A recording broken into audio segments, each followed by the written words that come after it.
Hi, and welcome to the stream. Today, we're privileged to feature a really intrepid independent journalist. And in case you don't know about her, her name is Emerald Robinson, and she's going to tell you a little bit about her trajectory through the world of conservative journalism and where she's landed now and how you can follow her. Hi, Emerald. Thanks for joining us here at the stream. Hi, John. It's great to be here. So, yours is a name I've seen on very different television networks at different points in time, and then suddenly you were somewhere else. And that's usually a sign that this is someone you can trust, someone who keeps getting booted because they keep breaking stories. So just tell us where you started out in the world of journalism and punditry and what happened next. As far as covering politics, Congress and the White House, I began my career at One American News, which was an upstart network. No one really knew who they were. I knew them from my days in LA because they were based in San Diego and they had a couple of channels, one being like a luxury brand channel. So I was familiar with them. And when I had covered economic policy in DC along with science and technology, but I was not covering politics until 2017. I took a job on the weekends as a weekend correspondent with One American News because I'd had a son. I'd had my first child who was a year old, and I decided I was going to dip my toe back into reporting. I thought, well, if I'm stuck in DC, I just as well to cover DC, right? Turns out it was a good fit for me, to say the least. I did not know I would be so politically minded or love digging into the swamp, which I found out I did. I spent a couple years, 2 or 3 years with One America. I became their chief White House correspondent. The network garnered a lot of name recognition during my time there. Was very successful at infiltrating the Trump administration, convincing. What people don't know is not only was I the White House correspondent, but I was the main booker. So I had to book the guests. Oh, wow. Which is unusual. Nobody does that, right? No other correspondent, any other network had to do that. They were not responsible for booking the guests for the primetime shows as well.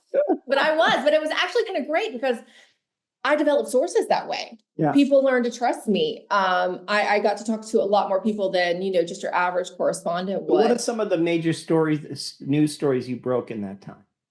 When I was in One America or when I moved to Newsmax? When you were in One America, then we'll go Newsmax next.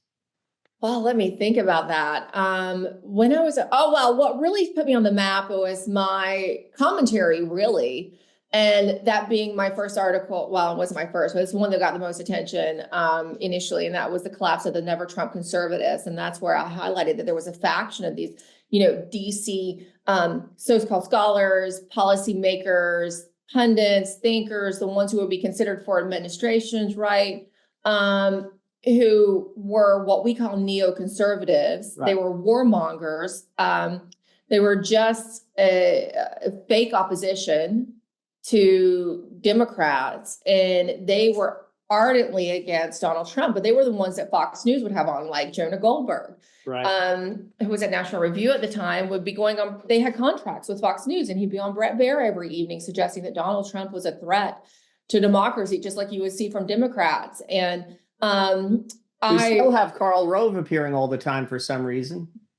Yeah, you're just not going to get rid of Karl Rove, it seems. It's almost like Nikki Haley, right? It's the broccoli you don't want that your parents force you to eat. So they are in the Republican Party.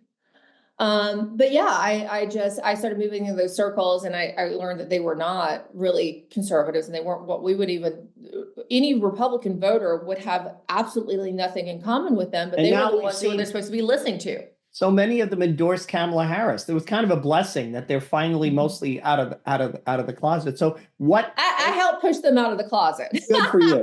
Good for you. So how did they get you pushed out of One American News, or did you decide? They didn't. I was never pushed out of One American News. Oh, okay, good. I don't know why people think that, and I never got any pushback on my reporting for One America. I applaud them for allowing journalists to really tell the truth. I would say, were more hesitant to maybe point out, have constructive criticisms of Donald Trump, even, where I thought I think that's very healthy, because one thing I have learned from Donald Trump is that once the social media, the media in general is kind of his vetting mechanism. He relies on more vetting in the public conversation via media than really he relies on maybe lawyers. Well, I think it's important. There was so much pushback when somebody floated the horrible name of Mike Pompeo for Secretary of State or Defense. And I wrote a column about it. Mike Chernovich, Julie Kelly, people weighed in within 2 days. Trump disavowed Pompeo and Haley as having no role as an administration. I think we help with that. He does, and I've seen him course correct many times through his first term, and I suspect it'll be the same during the second. So I thought that was healthy, but I would say they never really put their thumb on the scale of reporting as I experienced at other places. Good. I will say at Frank's speech, Mike Lindell, I have never had a boss. One time I remembered I went to Mike Lindell just a few months ago and I said, hey, I'm thinking about, I've gotten this information. I know that you have, so it was related to a congressional candidate. And I said, I know you've given them money and that you have generally backed them, but I found this out and I do feel like it's an important story to run with. And, I'm going to have this person who researched and, confirmed the information on. And I said, is that okay with you? He said, it's a free country. Do what you want. Great. That's the kind of. Have you heard that? Isn't it amazing? I never heard that in corporate news at all. Well, good. So then you moved on to Newsmax, and what happened there? Yes. So I left One America. It was very good. I can say this now. I didn't say it before, but One America, they were very small, right? And they were self-funded. Right. It was a family privately funding. So I was basically paying to work at One America by the time I paid for my childcare, which is very expensive in DC, and my transportation. I was one of the lowest paid White House correspondents, even though I was able to do some really good work there. So I talked to Fox, I talked to a couple other outlets, and then I talked to Newsmax, and I settled on Newsmax because I felt like it wouldn't be as corporate-y as Fox. And I knew we were already, and this is prior to 2020, right? Seeing that Fox was getting to be problematic and that they had an agenda. I mean, Paul Ryan, chairman of their board at one point. I see Fox News as that is the conduit that the establishment and the deep state uses when they want to convince the rubes and the rednecks to go along with their policy. Yeah, they get it to Fox. Just the way when the Democrats wanted to sell black voters on something that didn't actually benefit them, they would go to their captive preachers, who ran the politicized churches. So you ended up, so you were at Newsmax, and what was the big problem that blew things up for you at Newsmax? Was it about the vaccine? Yes. I mean, that's when they pulled me off air. What was it you said you discovered and reported about the vaccine? The luciferase, which there's been a lot of reporting on that being a potential ingredient or an ingredient specifically in the Moderna, because it's listed in the Moderna patents. Luciferase. Luciferase, yeah. And now there's been encouraging name. No, not at all. And it's been used in testing, but DARPA had several years prior to that tested as a possible way to track who has had vaccines. So there had already been a lot of research done on the potential implications of using it in that manner. And now there's been a lot of reporting on that. I mean, I guess that was a little bit early on, right? But here's what happened. Newsmax had taken money, I now learned, from a FOIA request done by the Blaze Media. The Blaze put out this information. The Newsmax had taken money to promote the vaccine and the vaccine mandates. Wow. They were also, from what I now have heard too, in the middle of doing a deal with Pfizer for advertising. So my criticisms was very problematic. And I've learned from publicists who would try to book pro or anti-vax doctors or vaccine critical doctors. Like my doctor, Peter McCullough, my cardiologist. Oh, well, he was blocked from being on Newsmax. Right. Peter McCullough, a brilliant cardiologist, created the cardiology clinic at Baylor, was forced out of his own clinic, stripped of board certification in cardiology, all for being willing to treat dying patients with ivermectin and saving hundreds of lives.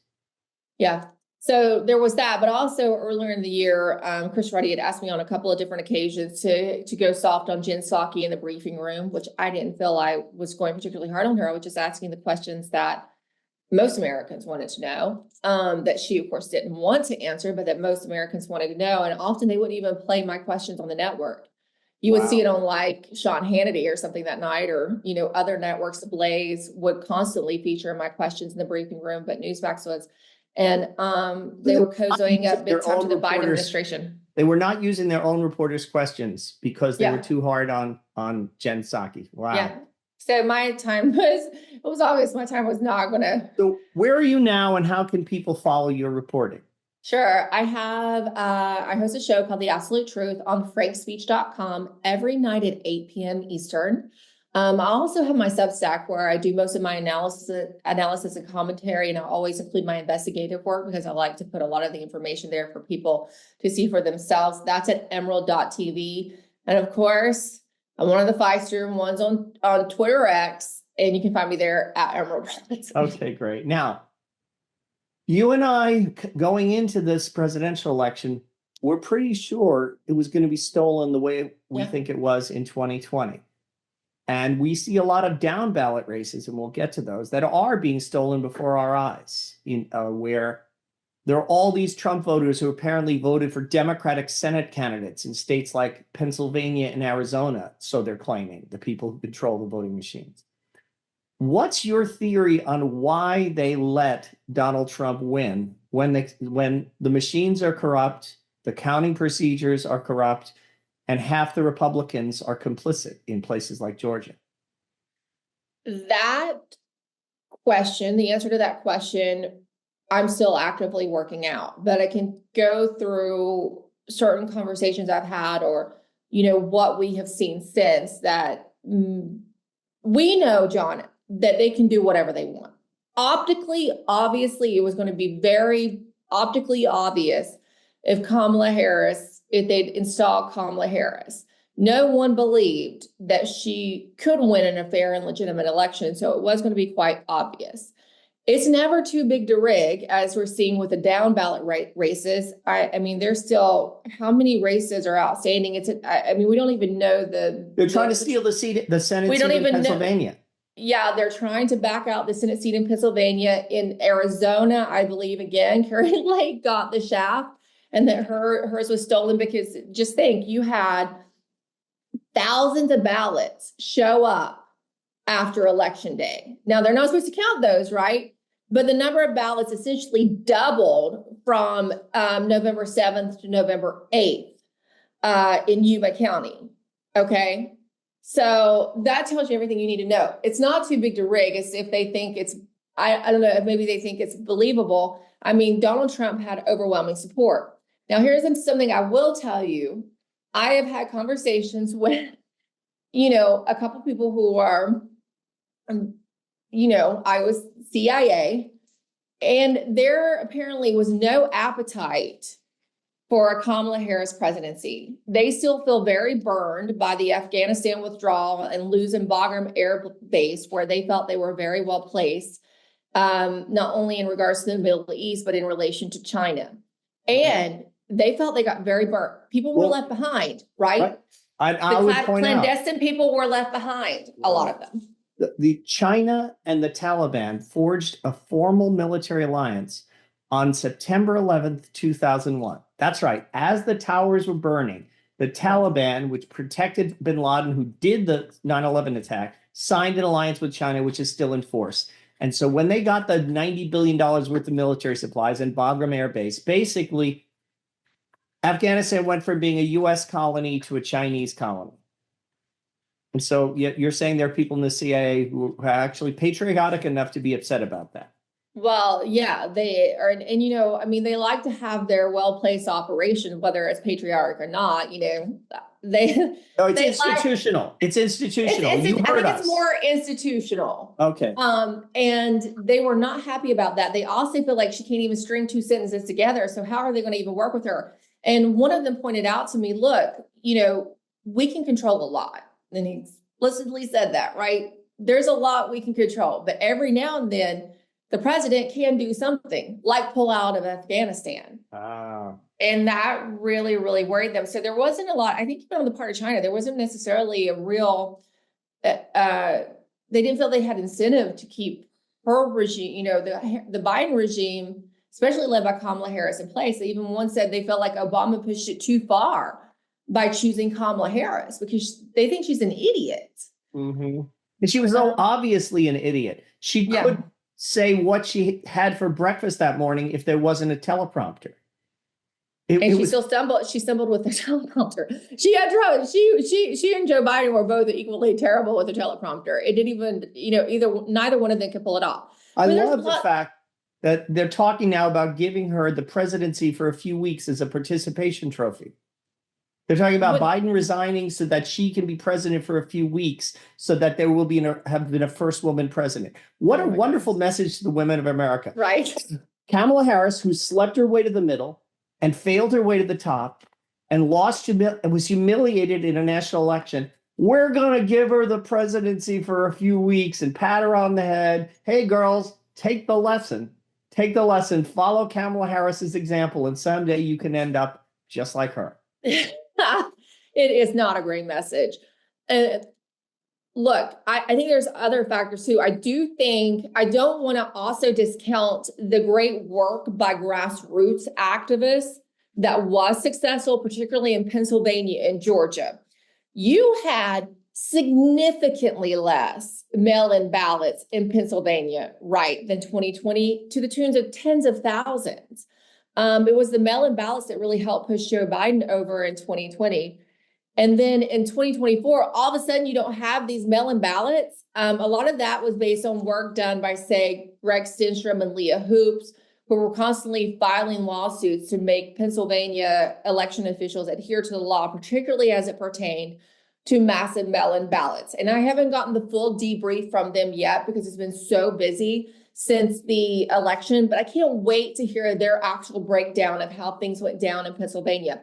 I think that was a major factor. I think that also made it very difficult to believably install Kamala Harris. Right. When you didn't have all those mail-in ballots, right? There are 13 million or so missing votes. If you look at the historical trends, the turnout for American elections was pretty much the same with the Bush, the Romney election, the Trump Clinton election. Then suddenly there's a spike of 13 million extra votes last time that weren't there this time. Yeah. Are most of those, were those the fake ballots? I mean, is this kind of evidence of that? I think this is definitely evidence of that. In Pennsylvania, it's a great case study, and I can't wait to dive in more into what happened and really talk to Greg and Leah, who did. I mean, they filed more lawsuits in more counties than anyone I know, and actually had success. Their book is The Parallel Election. Yeah, at parallelelection.com. And they'll have to do a follow-up. They had a lawsuit about Pennsylvania docketed for the U.S. Supreme Court. Yes. So I think all the kind of scrutiny that unsung heroes like them and people like you. And they're getting no credit. They're not getting any credit for Pennsylvania. But look, again, we can do a deep dive into it. And most of the people I've talked to said it had nothing to do with registrations and early voting. A lot of it came down to the fact that there was a lot less mail-in ballots. Also, because everyone was watching, they still tried to pull some shenanigans with, power outages, machine glitches in Pennsylvania. But I will say, I was talking to the Trump legal war room down in Palm Beach during all of that, and they were on it. Like, people were watching and they were posting it on social media. So there was this collaboration between citizens and the Trump legal team, and that they were watching social media. They would see that somebody had posted about this glitch, and they were immediately getting something done legally on the ground, which was so different from 2020. Remember? In 2020, Twitter was still censored. When Parler tried to report on these things, Amazon shut off its servers and bankrupted it. They destroyed Parler social media, never recovered, simply for reporting on the steal. So I think the suffering of people like the January 6th political prisoners has not been in vain. What they need to be pardoned. And I think a lot of them need to be elected to Congress. The way the people who did the Boston Tea Party ended up in the Continental Congress, I want a J6 Congress. I want to see the Republicans gradually taken over by people who spent time in the J6 gulag. And that's a personal crusade of mine. But I think the work that people, the fact of what they went through, and Elon Musk taking over Twitter, it was a constellation of different factors making it possible for the American people actually to express their will in the presidential race, if not in a lot of the down ballot races. And here's the problem, and we can get to that. I do also want to take the time to acknowledge the amazing citizens of Georgia who took their civic duty seriously and helped to clean up their elections, right? They were dogged about it. And it was much harder for Fulton County and DeKalb County and some of these very blue Atlanta area counties to pull off what they did in 2020. And we saw that. In effect, on election night, it was they just couldn't. And there were so many grassroots activists down there, and they need acknowledged. They're not getting the acknowledgement they deserve either. But I hope in time people will come to see that the good citizens of Pennsylvania, Georgia, they took on the fight and they made a difference, and they didn't get anything out of it other than helping to save our country. It's not like they get a media presence or, they're not getting jobs in the White House. No one's buying them a car. Right. They're not going to get jobs in the White House. They're not going to have a nonprofit and go forward and get lots of donor money. But they are the true heroes of this story.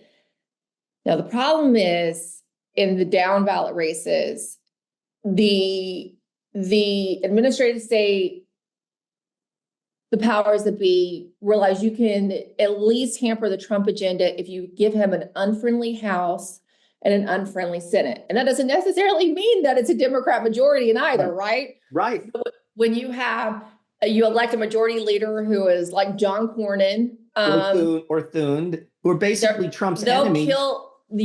Who said that the January 6th people were worse than the Japanese pilots on Pearl Harbor.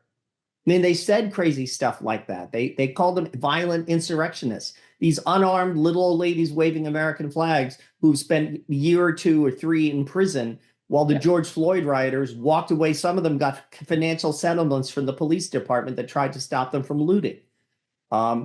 Trump really needs to speak up and say and demand a friendly Senate leader. Everybody is so busy celebrating, they're not watching what's happening in the down ballot races. Right. And I think what you said, and I had a former Pentagon official tell me, I had asked him shortly before the election, has what we've done been enough? Has what the grassroots people have done been enough? I know that the elected officials have not been so focused on cleaning up our elections. They were incentivized not to.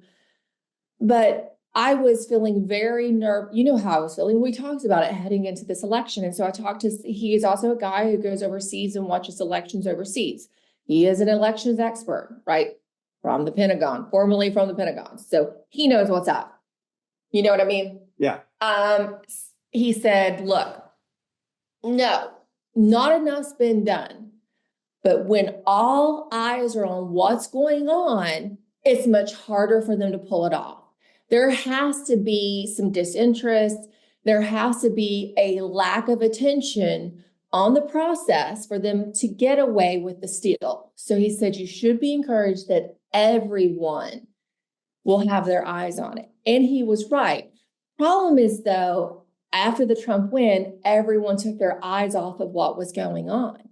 Right. And Trump, remember how even the Republican majority, it was a rhino majority in the first 2 years of his first term. It was a total waste. For 2 years, it was a waste. And that's what they're trying to do again. He didn't build the wall. He passed tax cuts for Paul Ryan's friends. And McConnell wouldn't let him do infrastructure. Remember, Trump wanted to do a really good infrastructure bill that had nothing to do with the Green New Deal. Right. You knew when you got a Democrat, they were going to do an infrastructure bill and it was all going to be Green New Deal initiatives. He wanted to do a real hard infrastructure bill that would have created jobs, and I think was fantastic. McConnell was the one who kept that from happening in 2018, say, oh, we can't do this before the midterms. We can't do it. And McConnell helped to pass the Green New Deal infrastructure bill of Joe Biden. Right. So that's what they're trying to do to Trump again. And that's why we had to keep our eyes on it. It's not too big to rig because they're still rigging it. And it's important to focus on every race. And there is no world in which a House seat should be taking this long to count. Right. And why do you have all of these discrepancies in people voting, Republican at the top of the ticket and voting Democrat all the way down the ticket? Or you have what we saw a lot in 2020 as well, I will say, where you have people just voting for a senatorial candidate and like nothing else, right? Who does that? Right. So it's all of these anomalies still, especially in Arizona. It's important to make the point. People say, well, I don't see why the Republicans would allow this. We have to make the point. The rhinos would rather see Democrats win than MAGA candidates because they want to keep control of the party. They'd rather be in a losing party that they control than in a winning party that they don't control. They're like that character in Office Space who, if they took away his red stapler, he'd burn down the building. Remember the guy? Milton? Yeah. I could set this building on fire.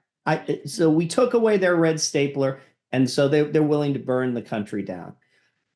We're wrapping up on running out of time. Please remind people how they can follow your coverage. Sure. You can watch me every night at 8 p.m. Eastern on frankspeech.com. You can also download the Frank Speech app from the App Store, whether it's Google or Android or Apple. You can follow me on Substack, which is probably my baby. It's my favorite, at emerald.tv.